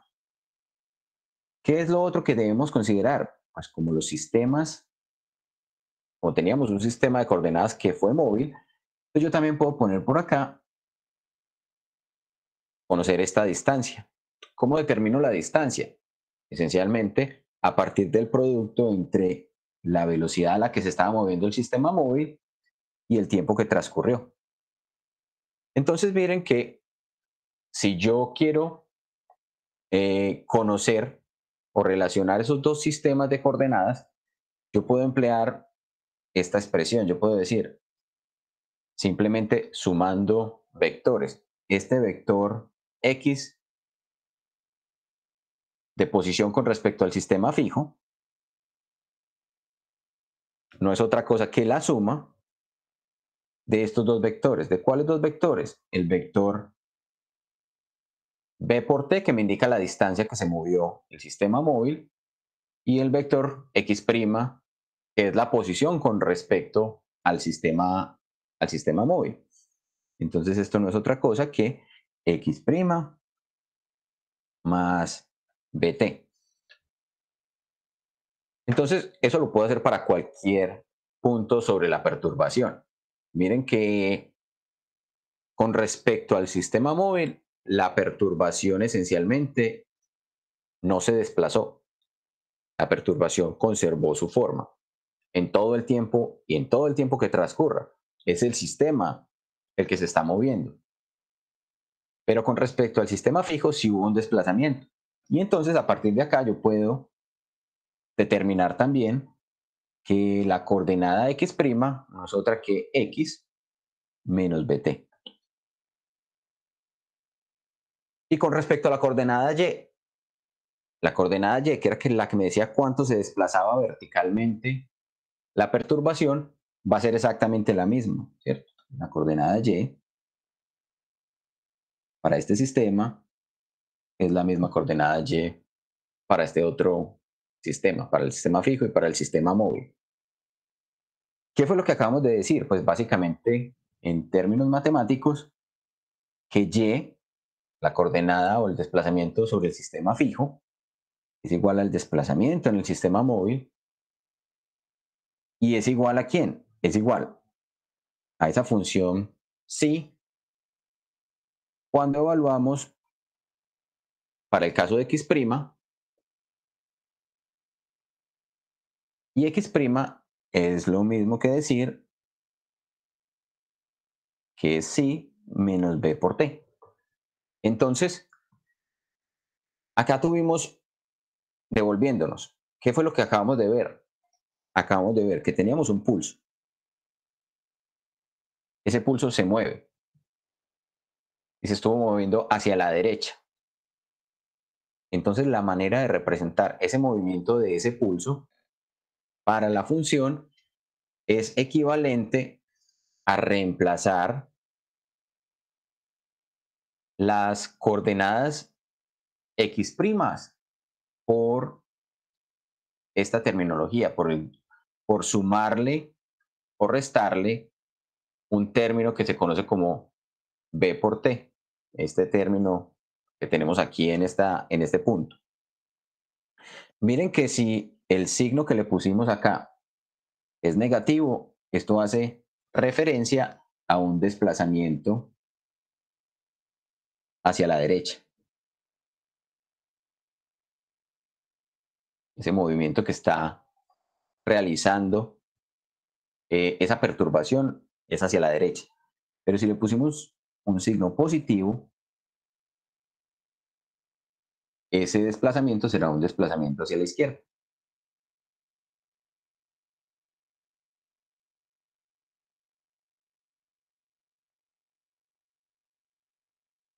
Entonces, esa es la naturaleza pues, de esos dos o de esos signos que tenemos allí.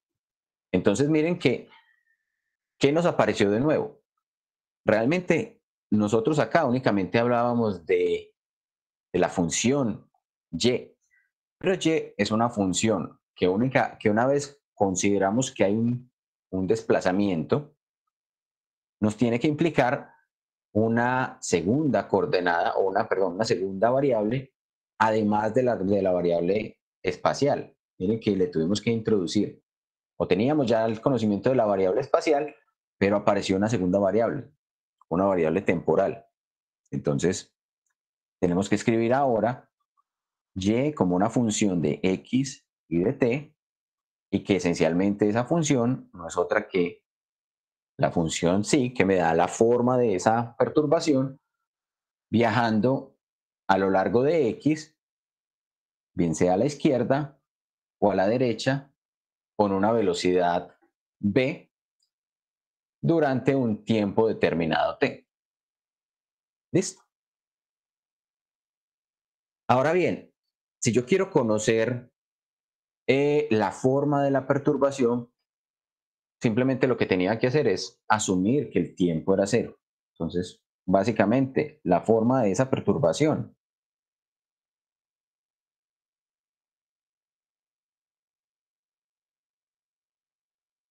la puedo conocer simplemente haciendo t igual a 0. Y eso simplemente me va a entregar y de x y de 0. Y esa es la función psi de x más o menos 0, que es la misma función psi de x y que es la misma función f de x', que era la función inicial con la cual habíamos partido por acá. Esa función que teníamos aquí. Listo. ¿Algún comentario o alguna pregunta con respecto a eso? ¿O todo hasta allí ha sido claro?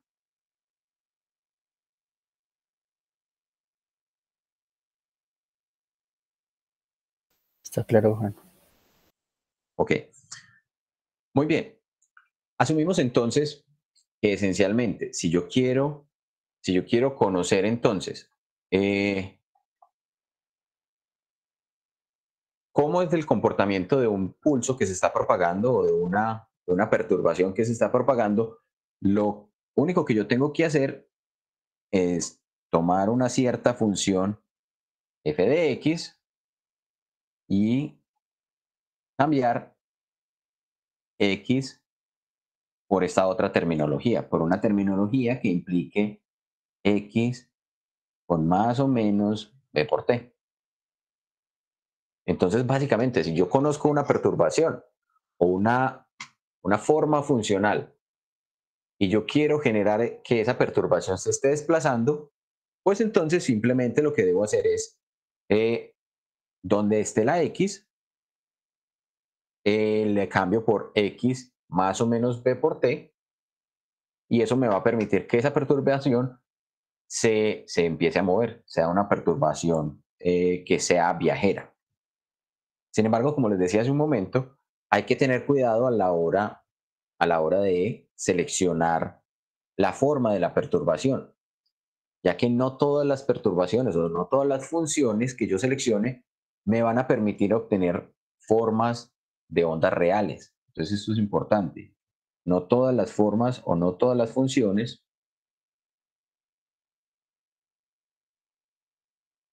llamemos las funciones f de x, van a poder generar ondas reales. ¿Qué es una onda real? Ustedes recuerden la definición. Esa perturbación autosostenida que propaga energía y momento. ¿Por qué? Porque posiblemente en algunos casos la energía cuando tiende hacia el infinito puede que se dispare, es decir, que también que no converja a un valor real. Y eso implicaría que para poderse propagar esa perturbación se necesitaría una fuente de energía infinita, lo cual pues físicamente no tiene sentido. Entonces, para poder decir que tenemos una propagación que propaga energía, tenemos que tener la energía cuantificada. Esencialmente, si lo queremos ver desde un punto de vista matemático algo más estricto, lo que necesitamos garantizar es que en la región de interés, el, la cantidad de energía que va a estar relacionada con el área por debajo de la curva de esa perturbación, pues sea un valor finito, no puede ser un valor infinito. Listo. Ahora bien, si nosotros una función, tomemos una función de este tipo,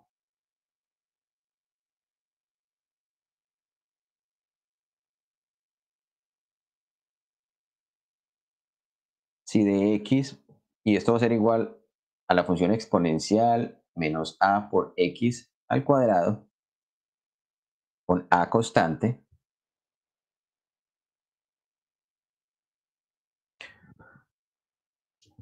nos vamos a dar cuenta que podemos visualizar un cierto tipo de comportamiento, ¿cierto? Ustedes saben que, por ejemplo, la función exponencial, si el exponente es un exponente positivo, es una función que en el infinito,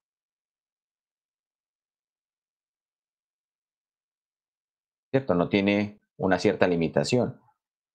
Si es un exponente negativo, sería una función de este tipo, una función completamente decreciente. Pero la situación cambia cuando nosotros tenemos en cuenta esa modificación a al exponente, en este caso a este exponente que tenemos aquí, y ponemos el cuadrado en el caso de las x. Entonces, permítanme, voy a abrir por aquí otra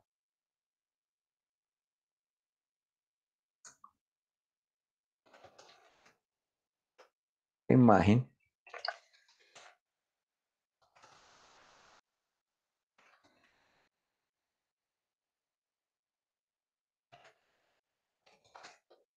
Discutamos un poquito acerca de la forma funcional que tenemos allí.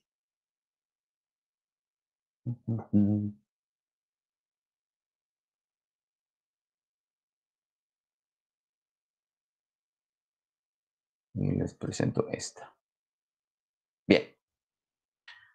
Esto que estamos viendo allí, pues es simplemente una aplicación, una gráfica en este programa o en esta página de GeoGebra. Nos damos cuenta que, por ejemplo, en esa expresión que tenemos allí, esa expresión tiene un coeficiente b, que miren que esencialmente el coeficiente o modificar el valor del coeficiente lo que hace es modificar la amplitud de ese pulso que tenemos allí. ¿Cierto? Hace que sea más o menos grande ese pulso. Sin embargo, cosas más interesantes ocurren cuando empezamos a modificar el coeficiente que está acompañando a la x al cuadrado en la expresión. En este caso, por ejemplo, es 10. Y nos damos cuenta, a medida que hacemos el coeficiente más pequeño, el ancho de la función va creciendo. Entonces podemos decir que de alguna manera es la cintura de esa función que tenemos acá descrita es inversamente proporcional a ese coeficiente que tenemos allí. Observen que cuando a toma valores o toma el valor 0, pues obtenemos un valor constante, ¿cierto? Simplemente el producto de la amplitud por 1, en este caso 5, pero cuando tenemos valores negativos, esa función ya deja de ser convergente. En este caso, ya no podemos garantizar, o ya no podríamos decir que esto sería una perturbación que se está propagando en el tiempo y que está propagando energía. Porque los valores que alcanza, pues miren que son infinitos cuando llega más allá o cuando estamos en los límites, cuando x tiende a infinito. Entonces, este tipo de función, por ejemplo, no serviría para propagar energía, pero este tipo de función por aquí sí. Y es lo que conocemos como una función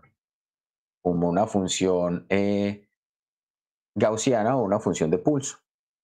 Ahora bien, tenemos aquí, vamos a cerrar esto. Este caso, por ejemplo, o este caso particular, es el caso en el cual estamos considerando una situación particular y estamos diciendo que el tiempo t es igual a 0. Si queremos que esa expresión que tenemos allí sea una onda que se está propagando, entonces según lo que acabamos de discutir, lo único que necesitaríamos hacer es convertir esto en una función bivariada, una función de dos variables, x y t, y reemplazar donde esté la x, reemplazarlo por x menos b por t, conservando ese exponente al cuadrado. Y en este caso, por ejemplo, ya vamos a tener una función o una expresión que a medida que va variando t, pues sí puede desplazarse. Permítanme busco.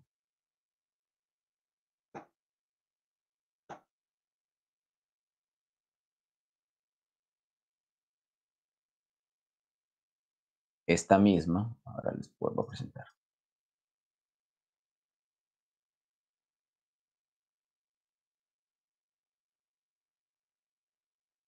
Entonces, listo. Esta es la misma función, solo que ahora le modificamos la x y le cambiamos por x menos bt. Miren que aquí, por ejemplo, tengo control del parámetro de b. O sea, yo puedo hacer que b sea negativa y como expresión, la expresión que puse aquí fue con menos, entonces esta me quedaría más. Entonces, si pongo una b negativa, esperaría entonces que se desplace ¿en qué sentido? ¿Hacia la izquierda o hacia la derecha? Hacia la izquierda. Se estaría desplazando hacia la izquierda, ¿cierto? Miremos cuando avanza el tiempo, ¿qué ocurre? Efectivamente, cuando el tiempo va cambiando, ese pulso se mueve hacia la izquierda. Si la B es positiva, pues claramente tendríamos la expresión con el menos aquí, y entonces el tiempo, al avanzar, pues haría que ese pulso se propague hacia la derecha. ¿Listo? Una de las cosas importantes es que siempre, sin importar cuál es el tipo de forma funcional, para lograr tener una perturbación que está viajando en el tiempo, a medida que el espacio avanza, o lo que es lo mismo decir que una perturbación que se desplaza en el espacio-tiempo, entonces necesitamos necesariamente tener ese tipo, esta configuración. Esto es lo que nos dice que estamos hablando de una... A ver, paremos esta que acabé de resaltar aquí. Es precisamente lo que nos dice que tenemos una perturbación que está viajando. Si no, no vamos a tener una perturbación que está viajando. Y es importante darnos cuenta que los exponentes, tanto de la coordenada espacial como de la coordenada temporal, tienen que ser iguales. Miren que si, por ejemplo, yo desarrollara este cuadrado que tenemos allí, pues me quedaría el primero al cuadrado menos 2 veces el primero por el segundo, más el segundo al cuadrado. Y esto multiplicado, esto multiplicado entonces por menos a, y esto por e. Y esta es la misma que teníamos allí. Entonces, hay que tener cuidado porque acá esta misma expresión es exactamente idéntica a la expresión anterior. En muchas ocasiones, las formulaciones matemáticas que nos vamos a encontrar nos van a mostrar este tipo de expresiones, pero lo tenemos que factorizar de tal manera que encontremos una expresión donde el espacio y el tiempo tengan el mismo exponente y tengan esta forma funcional. El signo, recuerden que simplemente me indica la dirección o el sentido del desplazamiento. Continuando, si tenemos una expresión de dos variables, que esencialmente fue esta expresión que teníamos acá, esta función psi de xt, donde f, esto es una función de esencialmente x menos b por t, sin importar la forma o o la función que tengamos, a esto de aquí yo lo puedo llamar simplemente x'. Y entonces podríamos también tomar derivadas parciales tanto respecto a x como derivadas parciales con respecto a t. Si nosotros hacemos la derivada parcial, por ejemplo, con respecto a x, derivada de psi con respecto a x, esto implicaría que t lo estamos asumiendo constante. Si tomamos a t constante, miren que esto no es otra cosa que la derivada de f con respecto a x. Pero lo vamos a hacer en forma de la regla de la cadena. Entonces vamos a decir aquí, esto es la derivada de f con respecto a x', que me multiplica la derivada de x' con respecto a x. Entonces esta es la misma expresión que tenemos acá. Miren que la derivada de x' con respecto a x, que es este término que tenemos acá, es básicamente 1. Esto se me convierte en 1. Entonces esto es equivalente a la derivada de f con respecto a x'. De la misma forma, nosotros podemos también tomar la derivada temporal, es decir, la derivada de psi con respecto a t, manteniendo x constante, y esto no es otra cosa que la derivada de f con respecto a x' por la derivada de x' con respecto a t. Entonces otra vez, si nuestro cambio de variable allí pues fue este, x menos bt, miren que al derivar x' con respecto a t, voy a obtener menos b. Entonces esto de aquí, esta derivada, me da menos b. Y entonces esto se me convierte en menos b por la derivada de f con respecto a x'. Nos damos cuenta entonces que este término de acá es exactamente este mismo término de acá. Y de allí podemos igualar y encontrar que la derivada de x perdón, que la derivada de psi con respecto a x es menos 1 sobre b, la derivada de psi con respecto a t. O en otras palabras, lo que estamos diciendo aquí es, si yo grafico estas dos variables, acá voy a graficar cómo cambia la perturbación en el tiempo y cómo cambia la perturbación en el espacio, vamos a encontrar que esto cambia de una forma lineal, y que la pendiente de esa línea recta es precisamente 1 sobre b, ¿cierto? Negativa porque es una pendiente decreciente. Entonces hay una variación lineal entre la tasa a la cual la onda está cambiando o la perturbación está cambiando su posición, y esta es inversamente proporcional a la tasa a la cual esa perturbación va evolucionando en el espacio. Para que culminemos, vamos a tomar segunda derivada.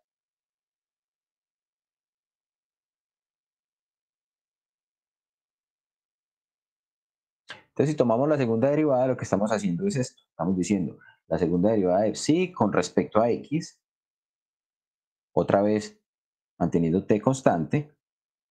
Esto no es otra cosa que ¿quién?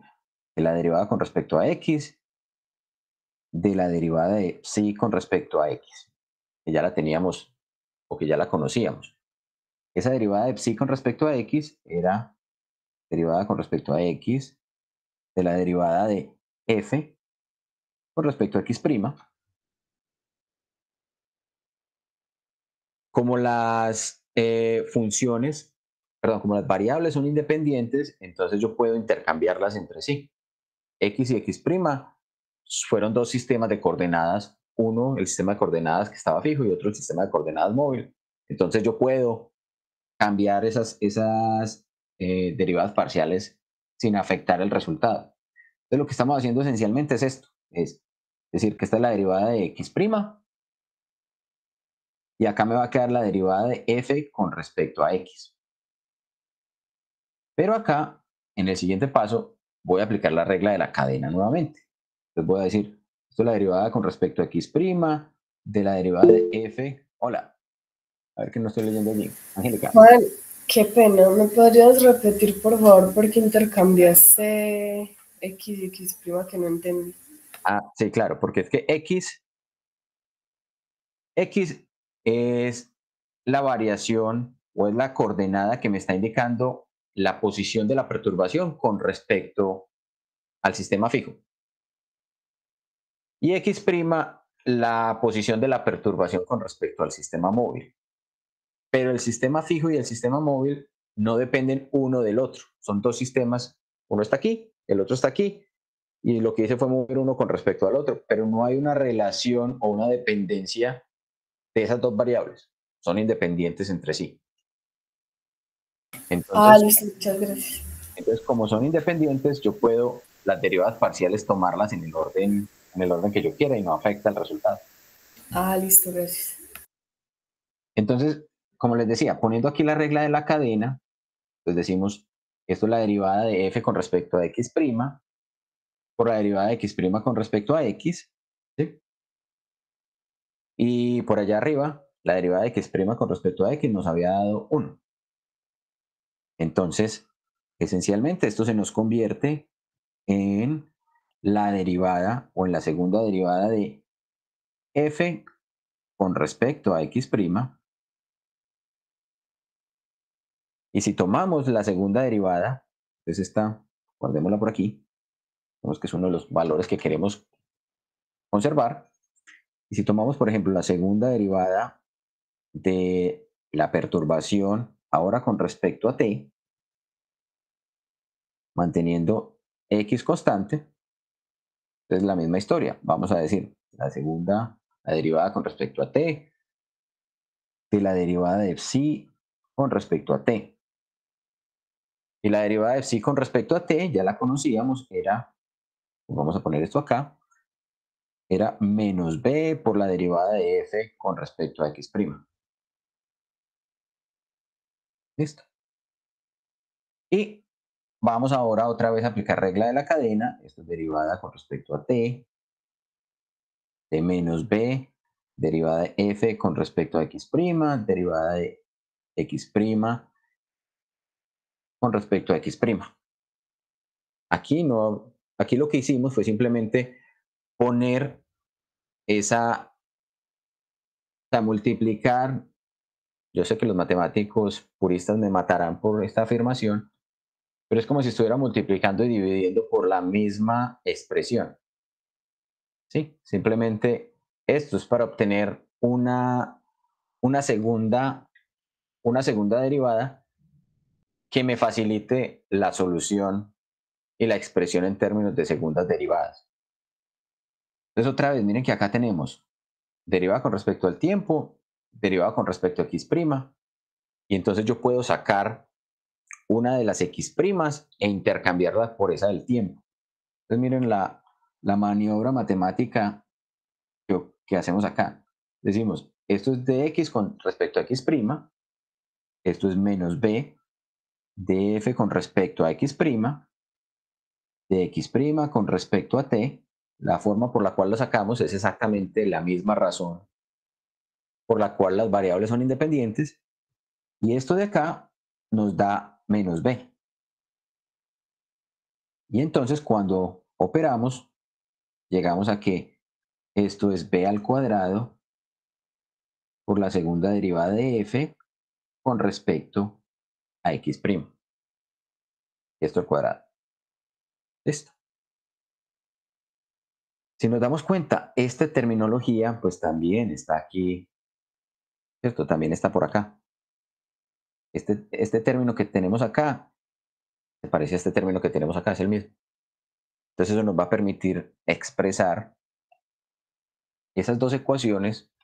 Esta es la que tenemos la segunda derivada con respecto al tiempo y la segunda derivada con respecto al espacio de esta manera. Y con eso culminamos por el día de hoy. Tenemos la segunda derivada de phi con respecto a x es igual a 1 sobre b al cuadrado, la segunda derivada de phi con respecto a t. Listo. La próxima clase entonces le ponemos nombre a eso que acabamos de encontrar y definimos cuáles son las propiedades y qué podemos hacer con eso. Voy a parar la grabación, que ya son las 2 de la tarde.